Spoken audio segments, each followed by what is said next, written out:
2020 niya pa ito. Oo.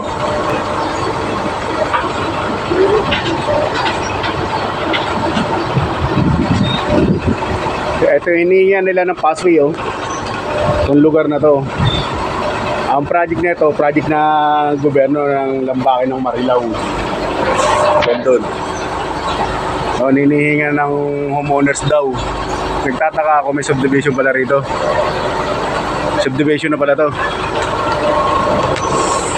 Yung homeowners daw nagsasabi. Nagpuputak, hindi ko lang nakuhanan eh. Hindi ko lang nakuhanan ng video yung ano eh. Yung Pangulo daw yata yun eh.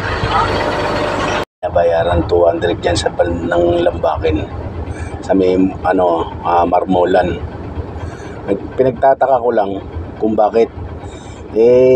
Dapat alam ko sa gobyerno, pagka kalsada ng gobyerno, may pathway pa rin ba? Hindi naman, private, wala naman nakita na subdivision doon, hindi naman subdivision yung Marmolan, kundi sakop lang na siya ng barangay.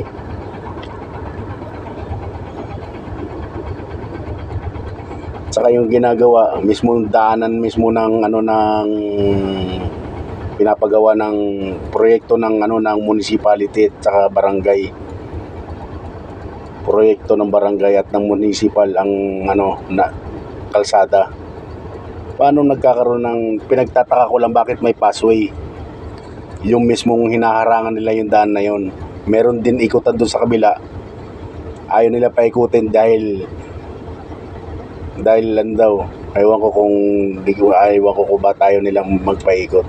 Kaya nagkalubog-lubog kami rin.